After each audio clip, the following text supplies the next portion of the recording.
sa inyong lahat. Ako po si Joyce Cabana, isang mag-aaral sa CEFI. At dito po tayo ngayon upang ating makapanayam si Eric M. Riego, ang ating Vice Presidente ngayong taon ng ating kolehiyo. At para malaman natin ang kanyang salubin tungkol sa kanyang pagkapanalo bilang Vice Presidente, ating pong tawagin si Eric M. Riego. Hello, kuya! Magandang umaga sa lahat ng mga Talagang formal na formal. Kumusta ka naman ngayon? Ngayon, okay naman sa kabila ng mga yung buhay kolehiyo, buhay mag-aaral, napakaliit. At isa ka din scholar. Yes. So, sino naghikayat sa'yo na tumakbo bilang vice ng CEFI? Actually, it's my own decision. Sariling decision. At sabihin na nating influensya ng iba at saka yung mga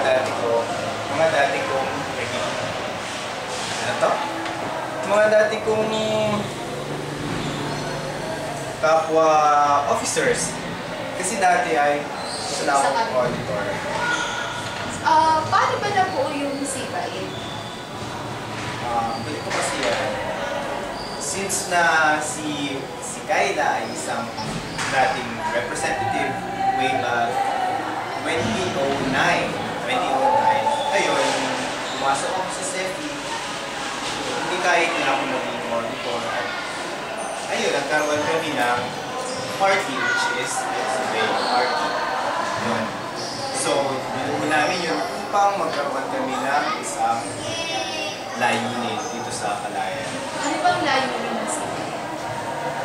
Simple lang naman ang layunin ng civil party. Yung makatulong pa bilang isang mag-aaral. Hindi...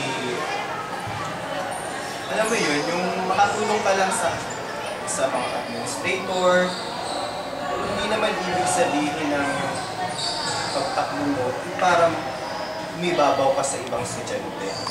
Pagkos, upang maging gabay ka ng mga estudyante. Kami kasi noon, lagi kami tumutulong sa mga activity, lagi namin tumutulong yung sarili namin upang makatulong sa mga ganong activity at nagkakaroon kami ng mga sponsorship, yung gano'n. Ano naman ang nag-inspirasyon ng partido sa pagbuo ng ganitong organisasyon? CEFI? Ano inspirasyon? Siyempre, unang-una, magiging inspirasyon yung school itself. Yung school mismo. Kasi, hindi ka naman tatakbo kung hindi mo inspirasyon sa sarili mo paaralan. So, paano natin masasabi magiging maganda yung ating layunin kung wala akong inspirasyon, which is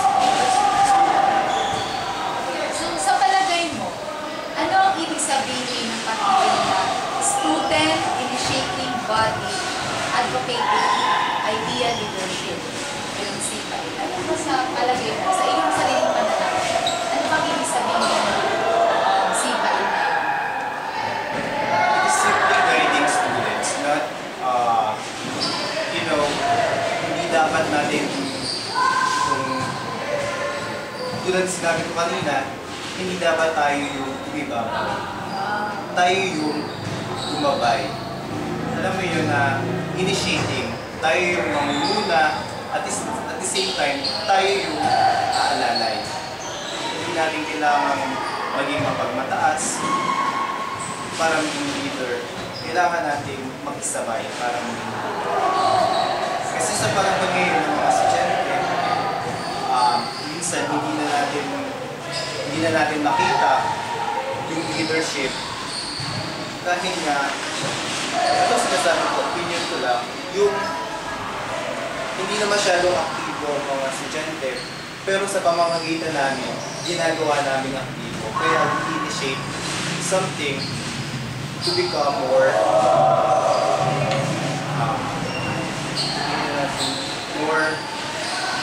student will be more progressive habang nandito sila sa school. Kumbaga parang may kayat sila. Yes. Gumawa. Yes. Ba, scholar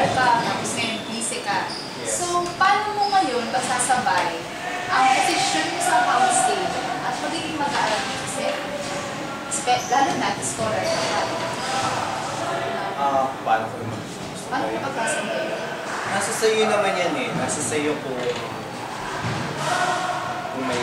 may uunahin ka ba o may ipapangalawa. Pero sa akin, bilang isang mag-aaral, kailangan mo talaga siyang pagsamayin in a way na meron kang time management, meron kang time para sa opisina, which is yung office namin, at meron kang time para sa sarili mo kapakanan, which is your scholarship na kailangan mo patunayan na karapat-dapat ka pa rin sa scholarship, karapat-dapat ka pa rin dun sa posisyon.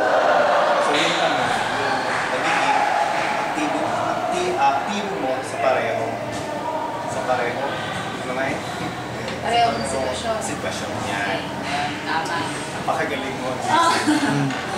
Ito naman, ano ang mga problema ng paaralan na sa tingin mo ay naranasan pa rin ng tatapos na administrasyon na naging parte ka ng administrasyon?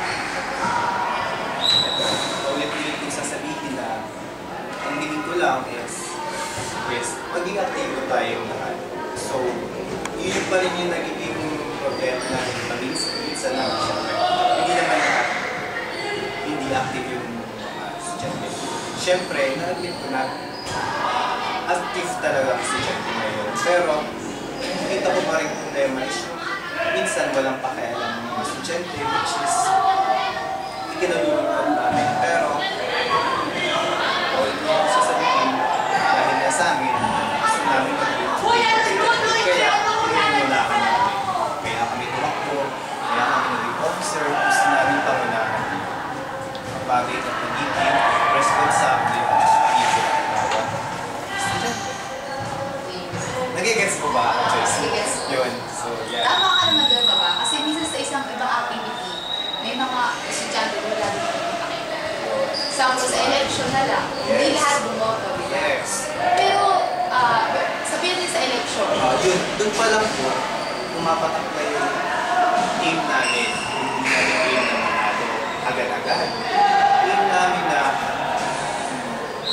maging, maging active yung sa election pa lang.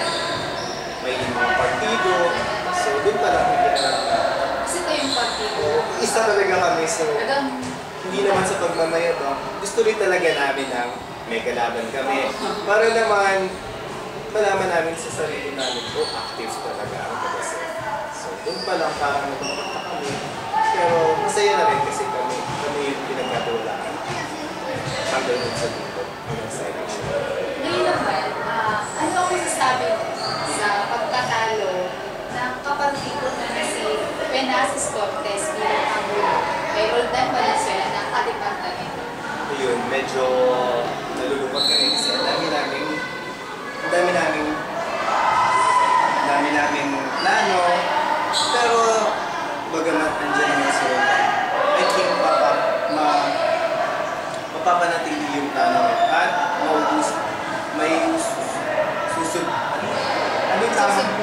may susundong namin yung mga aktividades na pinaplano namin nung kami pa ng papa ko tumakbo na si Penasis, kami pa yung magkakaharap. So, more or less, i-apply namin yun with the help na rin nung nanalo presidente. So, medyo nalulungkot kami, hindi masyadong sinuwerte ang aming presidente, pero tuloy ang buhay. Pero okay na rin dahil ka-departamento. Oo, yun masaya kasi ang nanalo ay presidente na galing sa Education Department, at ang presidente ang pinyanikot is education student also. So, ano ang pinaka-hindi mo malilimutan na karanasan sa loob ng SCS? Ay, hindi ko talaga malilimutan. Alam niyo na lahat, it was my first time to be in Baguio. Yun, sa Baguio City ko naranasan ng office na ko na napakasaya maging officer. Kaya sa mga gusto tumakbo sa susunod na taon, tumakbo na kayo. Ayan. Hindi. In a serious matter, kapag nakapunta ka sa Baguio, na-experience mo yung pagiging leader talaga. Which is, you can apply yung mga natutunan mo sa Baguio, ma-apply mo in real life dito sa sarili mo institusyon. Ngayon na may bago ng partido sa school na namamahala, ano ang dapat abangan ng mga Sefiseno sa inyo ngayong taon?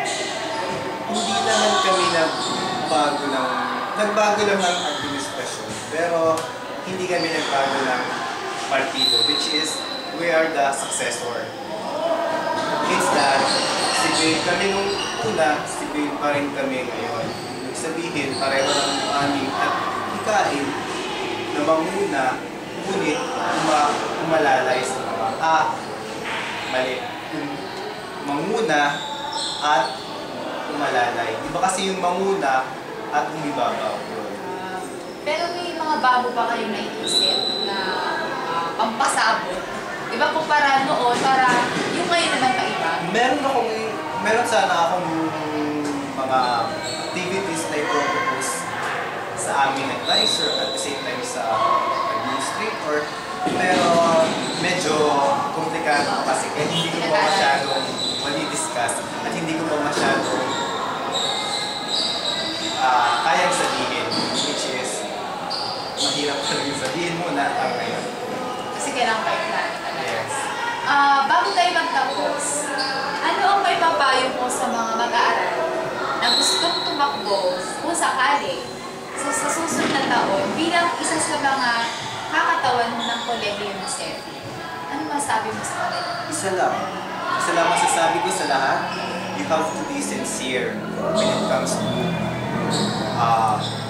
kapag gusto nyo tumakbo, you have to be sincere. Yun lang yung masasabi ko. Kapag sincere kayo, you can do all things na pinaplano nyo. Hindi lahat ng bagay ay madali. Hindi lahat ng bagay ay kukuha. Pero yung una pa lang, sincere na kayo na gusto nyo talagang tumakbo, gusto nyo maglingkod, or gusto nyo maging aktibo, or maging leader, you have to be sincere. Sa una pa lang. Okay, so maraming salamat, Eric Enrique, sa pagbibigay ng iyong saloobin tungkol sa ganitong usapin.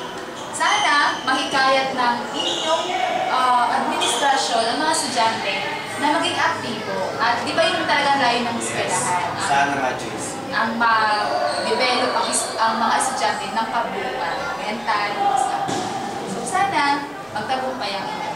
Maraming salamat. Maraming salamat sa mga nakinig sa amin. And maraming salamat kay Kuya Eric. Bago tayo magtapos, gusto ko magiging ang aking mga kapartido ng civil party, especially mga dating officers, sina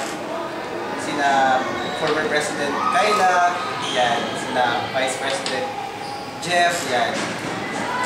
Maraming salamat. At syempre sa aming advisor, Mr. Romeo Masamba, Professor Romeo Masamba. Okay, yan, dyan po natatapos ang ating kapanayam. Sana may natutunan po kayo. Salamat!